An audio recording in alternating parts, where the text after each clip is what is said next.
This project is called Bordering on Britishness, and it's basically an oral history of how Gibraltar has changed over the 20th century. It's a project financed by the British government in the form of the Economic and Social Research Council, and we also count on the support of the Gibraltar government and the Garrison Library. And the basis of this research is a series of oral history interviews, up to 400, mostly in Gibraltar, but some across the border in Spain as well, to get both perspectives on this issue. And what we find, if you look at the beginning, the first decades of the 20th century, there's really not much difference between Gibraltarians and Spanish people. There's lots of communication between both sides. There are lots of very, very important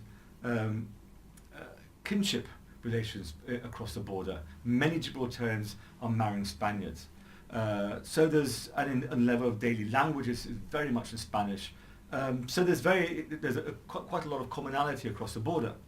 What happens is when Franco comes to power, there is an abrupt change in border relations. It becomes increasingly difficult to cross the border.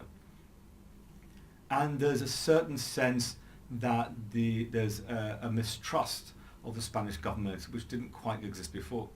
Now, of course, the evacuation of the civilian population during the Second World War also plays a role.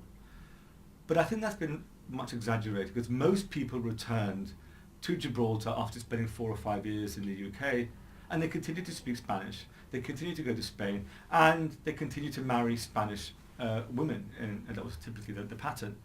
So there was much continuity from before and after the war. What changed was increasing threats from Spain. And when the border closes at the end of the 1960s, that's when you get the real rupture. Not only physically, but telephone lines were cut, and all kinds of communication were stopped.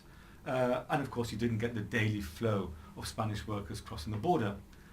Added to that is the fact that more and more Gibraltarians were studying in the UK. So you get a process where people become much more comfortable with English and English culture. Now, you might think that with the opening of the border in 1982, things would simply go back to the previous normality. But it didn't quite happen that way, because in the succeeding decades, there have been a series of threats on the part of the Spanish government, making it very, very difficult to cross the border.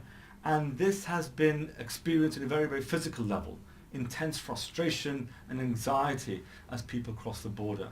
So even to this day, there is considerable mistrust and rejection of much that is Spanish. And people will stress that this is not a personal issue.